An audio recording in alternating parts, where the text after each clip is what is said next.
So as I sit here waiting for my brother-in-law to pick me up, I'm reflecting on the fact that I just had the most peaceful flight experience, physically, mentally, that I've ever had. My history with flying is poor, to say the least, in terms of managing anxiety, rumination, physical anxiety, and things of that nature. When I was a kid, I remember really enjoying flying, and somewhere along the lines of getting older and growing up, and ingesting perhaps a lot of fear media, who knows what, I developed a really visceral negative connotation with flying.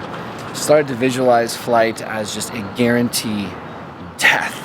So afraid of flying. And as I got older, I sensed that one, my anxiety in general was becoming more of a problem, but two, that my fear of flying was getting worse and worse and worse. And so I was faced with this decision. I was put into this position where I was either going to become crippled by this fear of flying, or I was going to be willing to do anything to overcome my fear of flying.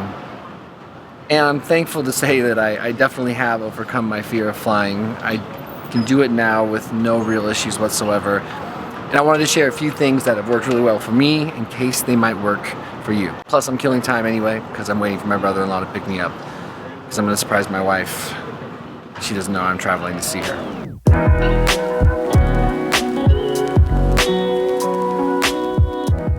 Number one, I had to get educated. I had to really educate myself on commercial flights. I needed to get a much deeper sense of the training involved for pilots, the safety precautions that they go through, the rigorous testing on these planes.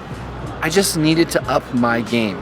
I knew so very little, and so I assumed so much. As I dug into informative content on what they go through as professionals who are piloting these planes, and what the engineering is for these planes, and the safety standards that are maintained and kept, and the statistics and what have you, I realized that most of my fear was based in nothing.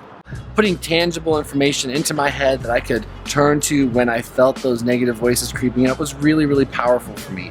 And it helped me realize that I was dictating most of my fear out of trepidation of the unknown. So once I upped that, everything got better. I'm gonna put a link in the description to one of my favorite videos. I think there's like a 2 or 3 part series here on YouTube that really just helped me gain the information I needed to harness those crazy voices in my head telling me I was gonna die every single time I got on a plane.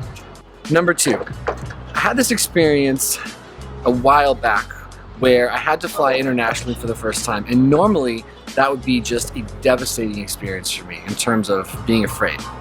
What ended up happening though is I got separated from my parents and wound up being in charge of my younger brother. So I was, 22, 23 at the time, something like that. But my younger brother was really little, and now I was responsible for him. The reason I bring this up is because when I no longer was the sole focus of my own attention, when I was responsible as an adult for a younger person, I had so much less fear of flying. It's like I didn't have the mental space to worry about me and to think about how scared I was and to obsess over what might happen. I needed to focus on this younger person. How you can take that information and how I use that now is that I remember that I am still that younger person. So that younger person is still me. So I travel with this little guy. So this is me when I was a baby. So I have to be my own best parent, and that really helps me. So it's a mindset thing. I consider this whole flying thing like I am the responsible adult. I'm going to use that executive thinking that I have available to me, and I'm going to look after that worried, scared child that's in there who gets nervous about turbulence, who wonders about the noises he hears on the plane, etc. Basically, who doesn't have the capacity to be logical. So I become my own best parent, and I have that picture there to, oh, that's my wife. I've got that picture there to remind me to look after this person, to be an adult, to be responsible for him, to take care of him when he's scared, which involves a lot of positive language. Another thing that really helps me personally fly is to make sure I minimize stress in every way, shape, and form. So in the days leading up to flying, I'm extra good about my self-care. I'm extra good about managing my sleep, and I'm really good about what I put into my body. So basically, I'm just trying to reduce stress, inflammation, anything that I can then latch onto or that can make me less equipped to do a good job. I do fasting protocols when I travel because then I don't have to worry about my stomach personally. and I can just be clear-headed. So I will have like a coffee, I will drink plenty of water when I wake up.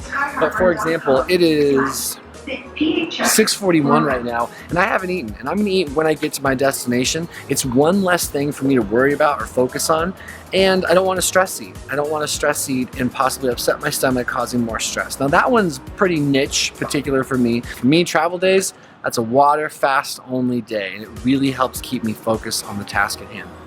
The other thing that really helps me when I am flying is to make sure that I have a game plan for when I'm flying, meaning I will not have idle time just doing nothing, okay? So I brought a book, but then I wound up having access to media, and so I watched a movie when I was on the plane. Just make sure you're busy. Make sure that you're just not sitting and stewing in your own thoughts. I guess I could also say that something that really helped me today flying, which I think could be useful to anyone any day, but particularly on days where you need to deactivate and just do the next right thing, is something called square breathing. I talk about it from time to time on my channel. It was introduced to me a while back. Crazy powerful, crazy useful. What you do when you're square breathing is you take a breath in through your nose for 2 seconds, you hold it inside your lungs for 2 seconds, you exhale from your mouth for 2 seconds, getting the trend, and then you wait 2 seconds to then breathe again. Just keeping that body calm. We want to stay from being overly activated. I know that I do when I fly. I need to make sure that my physical behavior influences my brain, not the other way around. So if I feel myself getting hot, I do some square breathing. And then I practice gratitude. I feel like it's extra important on travel day to make sure that you're aligning your mindset with reasons that you're thankful that you even have a chance to fly. So I was telling myself, I'm so thankful I get to fly today. I get to see my wife. I'm so thankful that I have the finances to make this trip to be with family. I'm grateful for the opportunity. And so we start framing our mind in that way. Something I forgot to mention. I do carry with me a just-in-case emergency pack of doctor-prescribed clonazepam. So clonazepam is a benzodiazepine, very strong. It's an anti-anxiety medication, and I haven't needed it for a really, really long time, but I found that just by nature of having it, just knowing that this is in my bag, if I happen to not be able to do a good job at deactivating myself and my self-care rituals go to heck, wow, I just said heck instead of hell.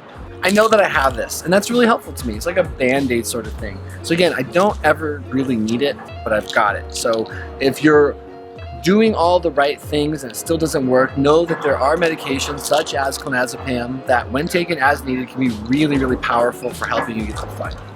And then otherwise, just be really nice to yourself. Don't judge yourself for being afraid of flying. Get the information and know that you're gonna be okay and that you can do it, and it is the safest way to travel. And it doesn't mean it's going to always go perfect. It just means that if you actively take steps to work on these things, they can get better.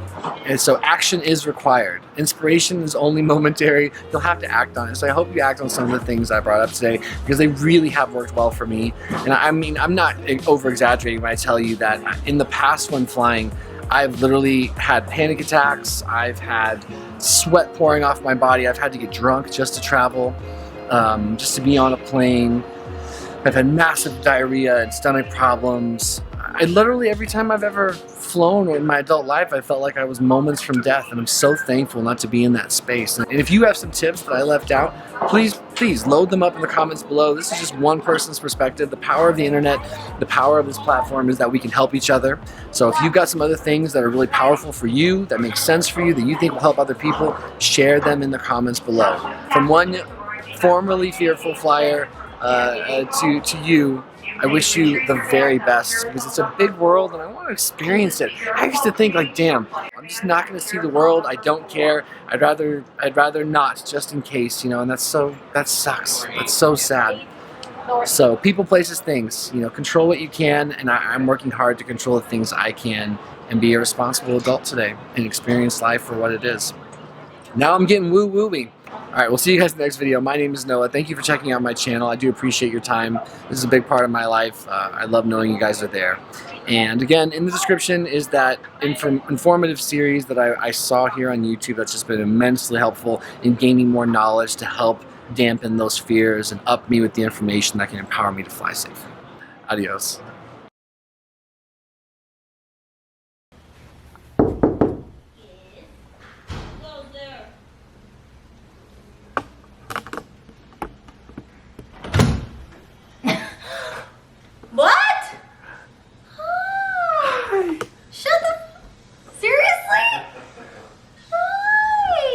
here. That's what the hell? Yay! Okay, I should put this down now. Were you guys all in on this? What? Were you guys all in on this? Tom and Amanda were in on it. Oh my gosh! Well, I'm glad I showered. Hi. Oh, yay! Hi. Oh, yay! You look more excited when I get home now. Yeah.